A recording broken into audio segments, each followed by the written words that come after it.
Estimados compañeros, mi nombre es Juvencia Muñoz Rendón. Mi número de matrícula es 19015384. Soy alumna de la Universidad Virtual del Estado de Guanajuato. El nombre del módulo es Derechos Humanos en el ámbito internacional. El nombre del reto es ¿qué es la dignidad humana? El día de hoy es el día 29 de noviembre del 2022. Mi opinión acerca de en qué consiste la dignidad humana es que la dignidad humana indica el respeto y la estima que todos los seres humanos merecen y se afirma de quien posee un nivel de calidad humana irreprochable. La dignidad humana hace referencia al valor inherente al ser humano por el simple hecho de serlo, en cuanto es un ser racional dotado de libertad. No se trata de una cualidad otorgada por alguien, sino consustancial al ser humano. Como lo explicaba el ponente, que los derechos fundamentales se encuentran en la dignidad humana, la cual es el fundamento de todos los derechos. La dignidad humana significa que un individuo siente respeto por sí mismo y se valora al mismo tiempo que es respetado y valorado. Implica la necesidad de que todos los seres humanos sean tratados en un pie de igualdad y que puedan gozar de los derechos fundamentales que de ellos derivan. La teoría de la dignidad de Kelsen indica que todos los hombres, según su naturaleza, son iguales en esencia y en dignidad. Será en la formación de su modo como individuo único y diferente que constituirá su sustancia. Entonces será la virtud, la única capaz de modificar la desigualdad entre los seres humanos. También el ponente hizo referencia a la utopía como forma de dignidad, donde la utopía es la idea de una sociedad que no existe como tal, pero no es una fantasía, ya que pudiera llegar a realizarse, como el caso del socialismo que tiene sus bases en la igualdad, la idea de solidaridad o comunidad, de autonomía, entendida como libertad política, es decir, una sociedad tiene desigualdad porque no ha logrado realizar el mayor de sus esfuerzos, por lo tanto, no tiene los mismos privilegios de quien se ha esforzado y quien ha luchado por lograr lo que utópicamente era solo un deseo o una ilusión. El ponente también hizo alusión al imperativo categórico de Manuel Kant, el cual se relaciona con la ética, es decir, los imperativos categóricos son mandatos morales que deben guiar las acciones de las personas. Por ejemplo, siempre hay que ser respetuoso o nunca tienes que robar. El imperativo categórico es formulado por Kant con la siguiente declaración: obra de tal modo que la máxima de tu voluntad pueda valer siempre al mismo tiempo como principio de una legislación universal. Esto tiene que ver con la necesidad de universalidad a la que aspira la ética kantiana. Según Kant, nadie es instrumento de otro sino tratado como un fin. Para Kant, la idea de la dignidad humana es una prolongación de la idea de la libertad. Dicho con otras palabras, la dignidad reside en la libertad, en la moralidad, en la racionalidad y en la autonomía de la voluntad, que el valor moral de las acciones radica en las máximas, el principio con el que debe de actuar. Sin embargo, una máxima puede ser moral o no serlo. Un ejemplo de máxima puede ser nunca prestar dinero a los amigos,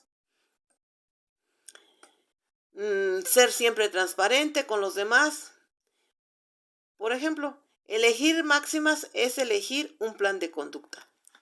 La idea kantiana, según la cual solo las personas pueden pretender respeto a través de la dignidad y solo frente a ellas pueden existir derechos morales, aunque al mismo tiempo no todos los seres humanos son personas en este sentido prescriptivo estricto, contiene una considerable potencial de exclusión. Los principios del imperativo categórico es la ley moral y consta de 3 principios.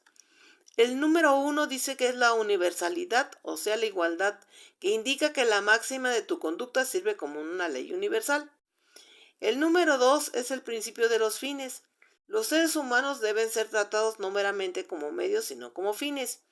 Y la tercera es la autonomía, es decir, un comparativo de la libertad. La dignidad humana en Kant lo expresa así: obra solo según aquella máxima por la cual puedas querer que al mismo tiempo se convierta en una ley universal. Dicho de otra forma, obra como si la máxima de tu acción pudiera convertirse en tu voluntad en una ley universal de la naturaleza. En su obra Crítica a la razón práctica de Kant, fundamenta su obra en el sentido metafísico de las costumbres. Para Kant, el hombre es un ser autónomo que expresa su autonomía a través de la razón y de la libertad.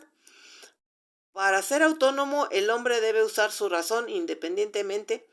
Desde aquí parte la idea de que Kant domina la razón pura, que es por sí sola razón práctica, y da al hombre una ley universal denominada ley moral. En su obra La razón práctica, Kant postula que existe una ley moral objetiva. Ella nos obliga a escoger las máximas de nuestra voluntad, de modo tal que al mismo tiempo puedan ser la base para una ley universal y válida para todos los seres dotados de razón. Kant identifica el valor moral con la moralidad misma, en el sentido de legalidad, es decir, de ley moral, por lo que hará que asuma explícitamente como valores morales de la humanidad la dignidad, la sabiduría y la santidad. ¿Qué explica Kant en su obra La crítica a la razón práctica? Kant concluye en su estudio epistemológico haciendo especial hincapié a la importancia del saber, que es donde reside la virtud de toda acción, al hacer coincidir la máxima de cualquier acción con la ley práctica. El ser humano habrá encontrado el principio objetivo y universal de obrar. En su obra, ¿qué critica Emmanuel Kant en su obra La razón pura? Su crítica a la razón pura es su respuesta en la que analiza la naturaleza de la razón y su alcance para saber en qué medida es posible la metafísica, es decir, bajo qué condiciones podemos razonar sobre fenómenos como Dios, el alma, la libertad y el propio mundo natural. De igual manera, el ponente expresó las ideas de la patrística y la escolástica representadas por Agustín de Hipona y Tomás de Aquino, quienes precisamente fueron filósofos idealistas padres de la Iglesia, donde definitivamente la dignidad humana no tenía cabida, debido a los principios e ideologías de la Iglesia Católica. Sin embargo, en esa misma época, otro de los filósofos del Renacimiento, llamado Erasmo de Rotterdam, escribió dos obras muy importantes y muy interesantes, que desde mi punto de vista revolucionaron las ideas de la Iglesia Católica y que contravinieron también a la misma.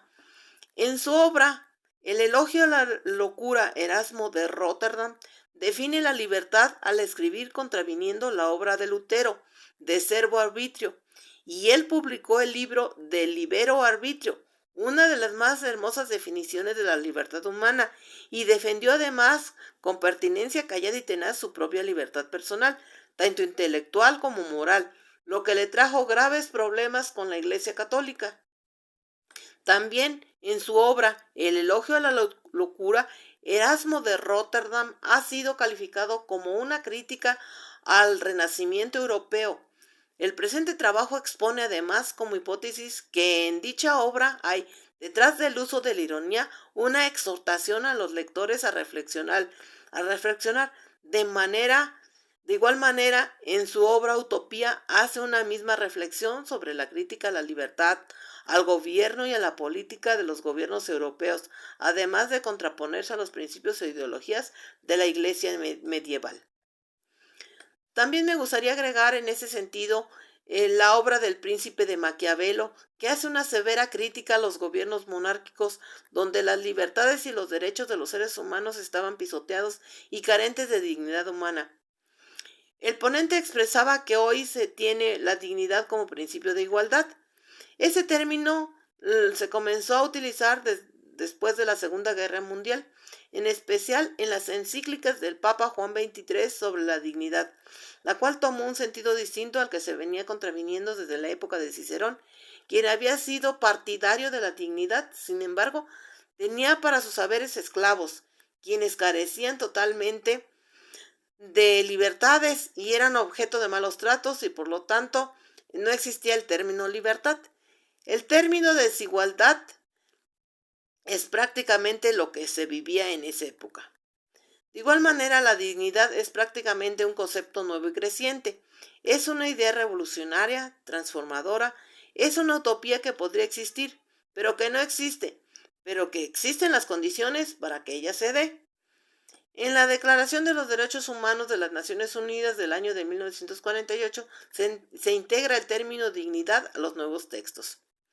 En mi opinión de cómo se vinculan los conceptos de dignidad humana y derechos humanos, se vincula precisamente en las leyes. Si la dignidad humana se entiende como el derecho a la libertad, a la autonomía y a la igualdad universal, los derechos humanos son el conjunto de prerrogativas sustentadas en la dignidad humana, cuya realización efectiva resulta indispensable para el desarrollo integral de la persona. Este conjunto de prerrogativas se encuentra establecido dentro de el orden jurídico nacional, en nuestra constitución política, en los tratados internacionales y en las leyes que ellas derivan. Como lo decía Kant en su obra Crítica a la razón pura, son derechos derivados del razonamiento, de la naturaleza del hombre, es decir, que son derechos inherentes a todos los seres humanos, sin distinción alguna de nacionalidad, lugar de residencia, sexo, origen, nacionalidad o grupo étnico, color, religión, lengua o cualquier otra condición. Todos tenemos los mismos derechos humanos sin discriminación alguna. Estos derechos son interrelacionados, interdependientes e indivisibles. Son universales porque están contemplados en la ley, garantizándolos por ella misma a través de los tratados, el derecho internacional consuetudinario y los principios generales y otras fuentes del derecho internacional, donde se establecen las obligaciones que tienen los gobiernos de tomar medidas en determinadas situaciones o de abstenerse de actuar de determinada forma en otras y a fin de promover y proteger los derechos humanos y las libertades fundamentales de los individuos o grupos. Los derechos humanos tienen las siguientes características. Son inalienables. No deben suprimirse salvo en determinadas situaciones y según las debidas garantías procesales, como en el caso donde se puede restringir el derecho a la libertad si un tribunal de justicia dictamina que una persona es culpable de haber cometido un delito. También los derechos humanos son iguales y no discriminatorios. La no discriminación es un principio transversal en el derecho internacional de derechos humanos. Está presente en todos los principios tratados de derechos humanos y constituye el tema central de algunas convenciones internacionales como la Convención Internacional sobre la Eliminación de todas las formas de discriminación racial y la Convención sobre la Eliminación de todas las formas de discriminación contra la mujer. Los derechos humanos cuentan con los siguientes principios. El principio de universalidad. Todas las personas son titulares de todos los derechos humanos. Dicho principio se encuentra estrechamente relacionado con la igualdad y no discriminación. No obstante, para lograr la igualdad real, se debe atender a las circunstancias o necesidades específicas de las personas. El principio de interdependencia consiste en que cada uno de los derechos humanos se encuentran ligados unos a otros de tal manera que el reconocimiento de uno de ellos, así como su ejercicio, implica necesariamente que se respeten y protejan múltiples derechos que se encuentran vinculados. El principio de indivisibilidad implica que los derechos humanos no pueden ser fragmentados, sea cual fuere su naturaleza. Cada uno de ellos conforma una totalidad, de tal manera que se deben reconocer, proteger y garantizar de manera integral por todas las autoridades. El principio de interdependencia o indivisibilidad. Todos los derechos humanos, sean todos los derechos civiles y políticos, como el derecho a la vida, a la igualdad ante la ley, a la libertad de expresión, los derechos económicos, sociales y culturales, como el derecho al trabajo, a la seguridad social, a la educación, a los derechos colectivos como los derechos al desarrollo y a la libre determinación. Todos son derechos indivisibles, interrelacionados e interdependientes. El avance de cada uno de ellos facilita el avance de los demás. De la misma manera, la privación de un derecho afecta negativamente a los demás. El principio de progresividad constituye una obligación del Estado para asegurar el progreso en el desarrollo constitutivo de los derechos humanos. Al mismo tiempo implica una prohibición para el Estado respecto a cualquier retroceso de los derechos. El Estado debe promover las condiciones más óptimas de disfrute de los derechos humanos y no disminuir ese nivel logrado. Conclusiones. Como conclusiones, mi conclusión es que la dignidad humana es sinónimo de respeto a los derechos humanos, puesto que la dignidad comprende el respeto y la estima que todos los seres humanos tienen a sí mismos y se merecen, y se afirma de quien posee un nivel de calidad humana irreprochable, es decir, en un sentido de autonomía, pero también de universalidad, donde todos los seres humanos tenemos el derecho a disfrutar de los derechos emanados por nuestra Constitución, por los tratados y por las leyes que de ella emanen. Debemos también ser dignos de gozar de un buen trato, igualitario y en las mismas condiciones que se expresen en la ley, en un sentido de dignidad social, derivado del socialismo de Marx, pero no tanto creo en el socialismo que estuvo presente tanto en los filósofos como Hegel, Nietzsche o Schopenhauer, ya que en el socialismo igualitario puede ser una doctrina muy bonita en letras, en papel, pero no en la práctica. Eso ya lo hemos visto en los países que han tenido como forma de gobierno el socialismo y donde sus habitantes no han tenido la mejor forma de desarrollo y por lo tanto han tenido la peor de las desigualdades y se han sumergido en la pobreza y carente de respeto de los derechos humanos. Toda persona tiene derecho a ser digno de gozar de un trabajo, de una forma honesta de vivir, de una forma digna y goce de la libertad y de decidir lo que quiere y cómo lo quiere hacer. También tiene derecho a vivir dignamente dentro de una sociedad con igualdad social, con derecho a ser respetado y no discriminado, a tener un gobierno digno. Los seres humanos tenemos el derecho a ser felices. Gracias.